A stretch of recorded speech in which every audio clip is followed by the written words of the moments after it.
Hello, and welcome to episode 6 of our All the Mods 10 mod pack playthrough. I've already tried to record this video once, and, well, it did not go to plan. This Enderman's making me very terrified. So, without further ado, let's dive into another episode.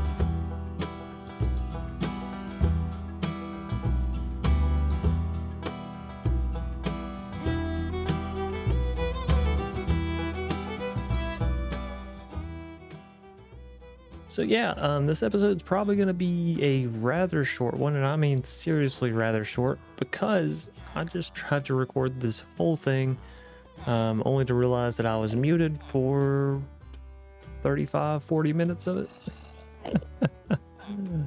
So I'm out of time, extremely tired, and I really just want to push this thing out.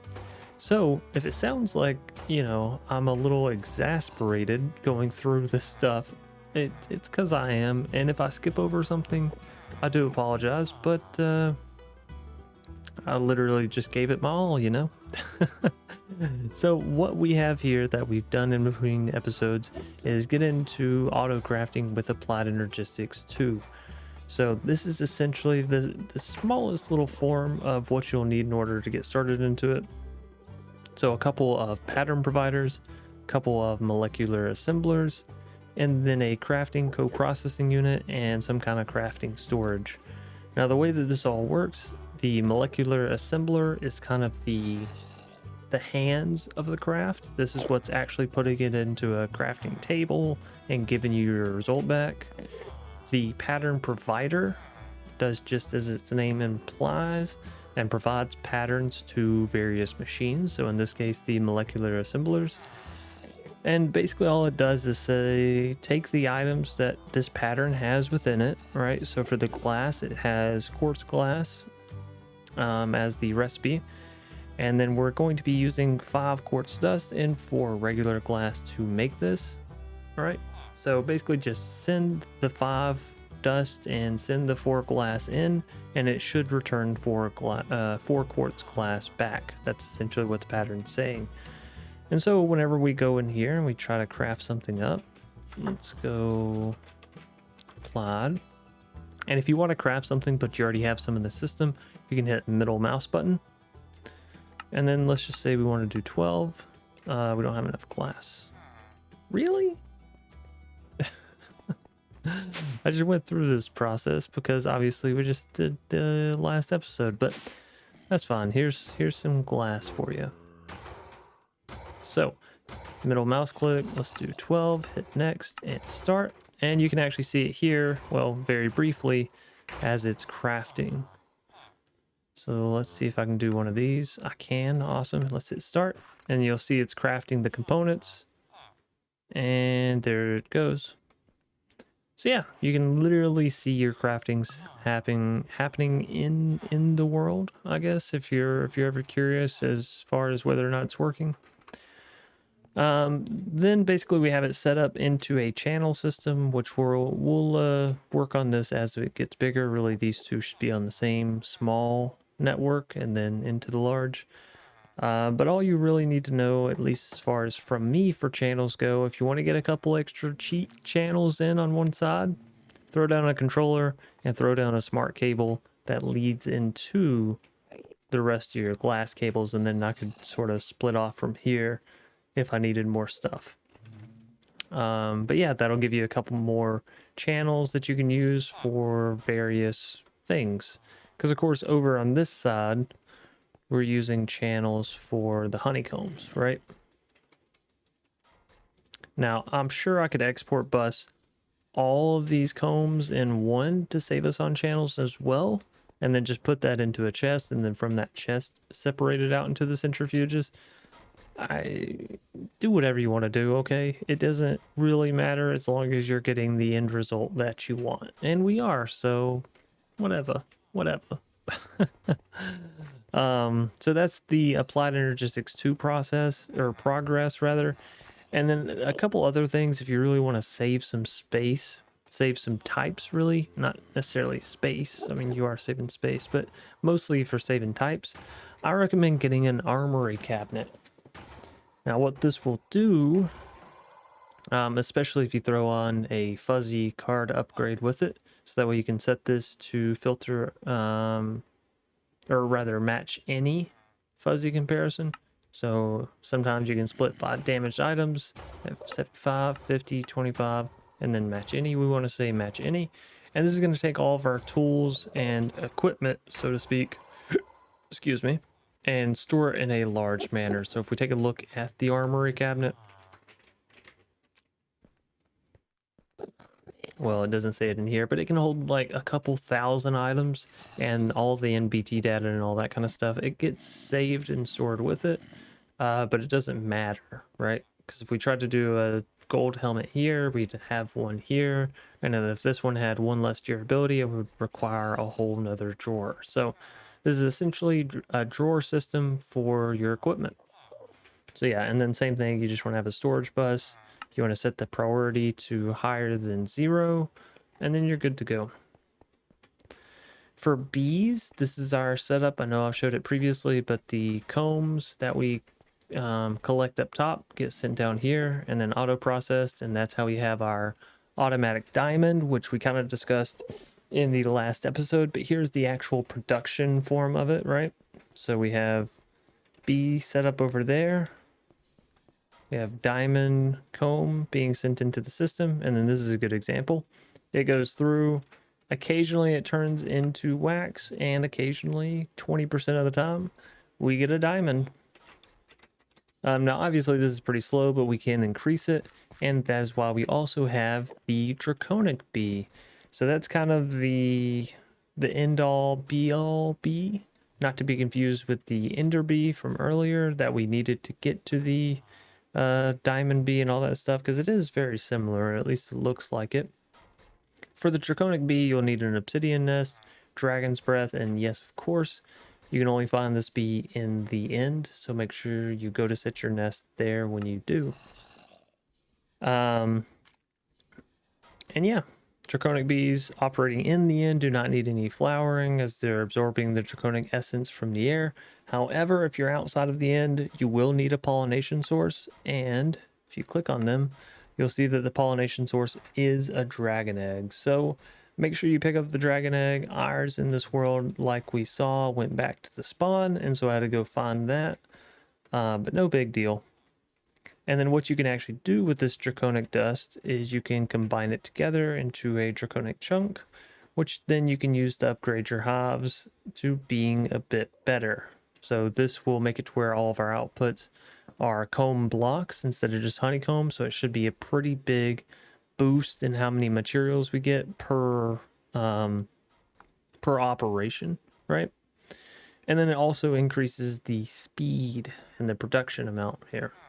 So a lot of really good stuff from the draconic bees, but we'll get into that as we progress forward. And yeah, I think that's about it. As far as the wax goes, because we're producing a lot of it with just how much, honeycombs we're sort of going through, what I like to do is take all the wax and take the fuel canister from Just Dire Things, and then you can actually throw all the wax in here, and you're getting a canister that has a lot of fuel, just in case you ever need to burn something semi-infinitely, or if you need to smelt a whole lot of items or any of that kind of stuff. This fuel canister will end up being a great backup for you. Great backup source of fuel. So let's go ahead and hit the snooze button here, or hit the hey, however you want to say it. And then we'll keep going. Sorry, I had to check over and make sure I am not muted. So outside here, we do also have another bee sort of setup. So we have the previous one, and I've talked about how we don't need all this space and yada, yada, yada. However, I didn't ever really showcase the fact that you can have a bee setup that is incredibly compacted. So what we have here is an advanced oak beehive, oak expansion box, and then the feeding slab directly in front of it. Bees can't escape from any other direction. They always come out of the advanced oak beehive, and they always come out of that same side with the little hole on it. Oh, we have another glowing bee. I've been waiting on that for some time. Anyways, this new setup, it is obviously more compacted. You can fit more of them in, and it allows you to literally have all your beehives stacked on one another. So it goes advanced, oak expansion, advanced, oak expansion, advanced, and so on and so forth. The way this works is by having the feeding slab directly in front of it. However, you end up kind of knocking it down into the next section a bit whenever you go up. So you'll see this is the oak expansion for our Fluix bees. However, it has the feeding slab for our glowing bees on it. So don't get confused by that. The feeding slab has to go sort of diagonal. I don't know how you want to describe this. Like diagonal and down one. But then yeah, you're pretty much good to go. So if I wanted to stack up another one on top, I could just keep going up and up and up. So this is kind of two contrasting forms. We have a nice big one that's sort of aesthetically pleasing, and then we have one that's also aesthetically pleasing but more compacted. And then here's our draconic bees with a ton of baby upgrades, and same thing, glowing bees, a ton of baby upgrades. And then we have the Fluix bee. So a lot of our resource production is being automated by these bees, or a lot of resource production into things that, you know, may be a little more annoying for us to produce otherwise. Anyways, moving right along. I think the next bit of new stuff we have is the spider spawner. I've devised a way of, well, sometimes it does glitch out like that. Don't worry, it's still working. It just, see, just click back on it. It's just not showing up for some reason. But essentially what this is a modular router with the activator module and an energy upgrade, which we'll need for the activator module when you have it actually attacking. So if this thing will pop back up here, there it is. So we have the action attack nearby enemies, no sneaking, and we want it nearest in range. Then we just throw a sword in, give it some power, and yeah, as you can hear, it's sort of slowly dealing with the spiders on the inside. Then we have a vacuum module with an XP augment added to it over here, collecting bottles of experience. That's how we can collect the experience from this passively. And then last but not least, we have an item collector from Just Dire Things, picking up all of the strings, the spider eyes, and occasionally the bows and bones that comes from the spider jockeys. So that is our new automated setup. And if you're trying to automate a mob farm, I do recommend using modular routers, because you can actually go in here. If I wanted to throw on fortune, if I wanted to throw on mending, sweeping edge, all that kind of stuff, you could throw it onto the sword. For a good example, let's throw this one up here. Then you'll hear it kind of slaying more often, slaying easier, and we'll get more string from each operation. That being said, I don't really want to use my everyday sword up there, so we're just going to stick with a normal one that we can replace very, very easily, especially now that we have infinite diamonds. All right. This moves us on to our last and final bit of the video, which obviously this took me a bit longer to get into whenever I was kind of being more roundabout and yada, yada, yada. Essentially, we have a new building back here, which is not finished. This is going to be our Mekanism building, kind of, sort of. So if this is a power and this is kind of modern industrialization, this is going to be Mekanism. Now here we have the setup for the gas burning generator, which is burning ethane gas at a rate of 0.03 millibuckets per tick. So not a whole lot, but the ethane gas does have an energy density of 11.28 thousand Fe per millibucket, which is pretty insane. Obviously it means that this thing can produce well into the thousands of Fe per tick.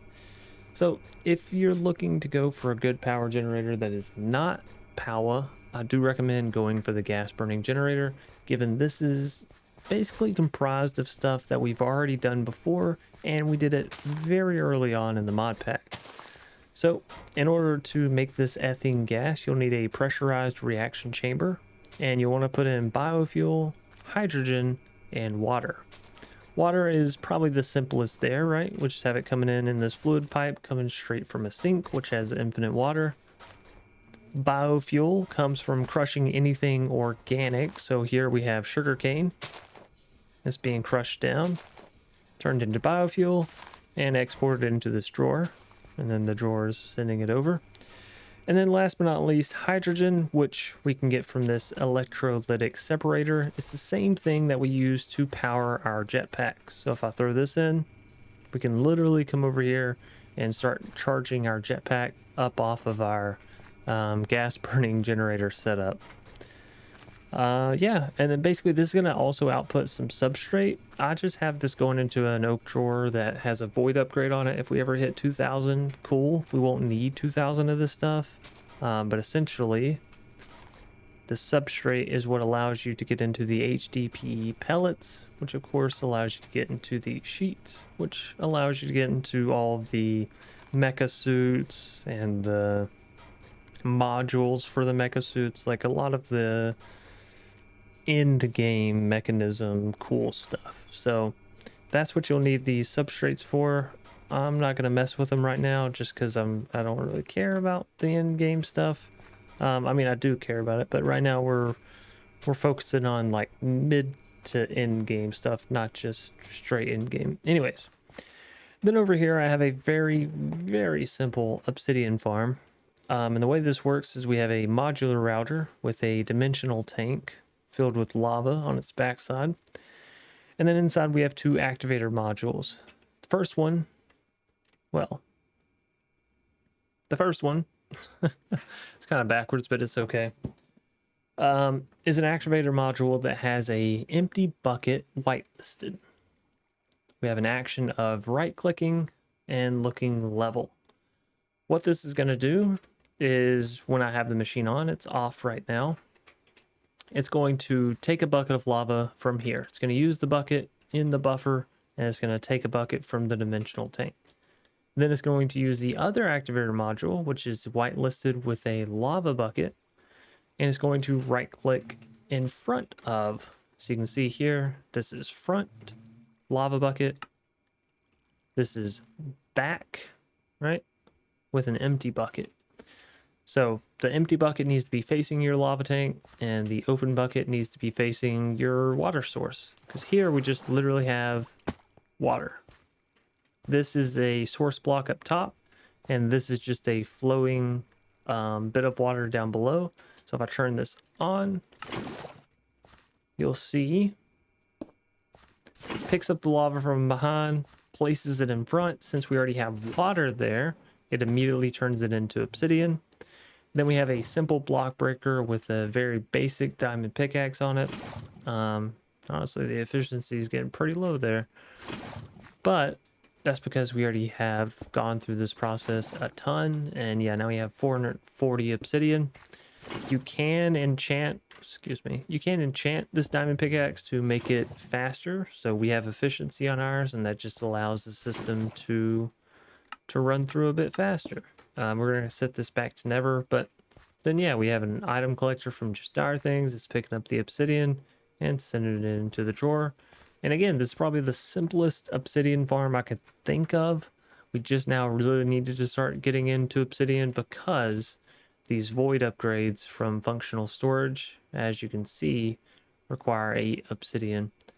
And I mean, you know, there's various other things, enchanting tables, modular router upgrade stuff, you know, just various obsidian based crafts. And so yeah, that's a nice little farm setup in case you're like, man, how can I do obsidian in this mod pack, because it's really not easily obtainable. You have this, which is using water essence from Ars Nouveau, which I'm not gonna lie, I've not used a whole lot of Ars Nouveau, so I can't speak on it essentially. The combiner isn't really making you anything, and then all the rest of these are like, come on, what the hell are we doing here? I'm gonna go all the way to a vacuum freezer from Modern Industrialization just to get my obsidian? No, that's way too complicated. So hopefully that little system there, that little setup, benefits you. And we got into the goo. I explained that. I think that's about it for this episode. Again, I feel like I'm missing something. I definitely rushed through this, but I also just spent 35 minutes already recording this, saying everything that I just said back over. So yeah, if I missed something, if there's something that you had a question on that I didn't quite answer, let me know down in the comments below. If there's any part of any system that you're like, hey Chance, I didn't get to see it from the backside, how do you have this set up, how do you have that connected? By all means, drop it down in the comments below and we'll get to you. Thanks again, everybody, for watching. I do apologize for this being a shorter episode, but for me, this has been, well, about a normal episode's length. As per the usual, I do hope you all stay safe, stay awesome, and stay crafting. Of course, like, comment, share this out with friends, family, strangers down the street. And as per the usual, oh no, I already did that. Sorry, my outro's even getting butchered. Stay safe, stay awesome, all that good stuff. And until next time, you beautiful, beautiful people. Peace out.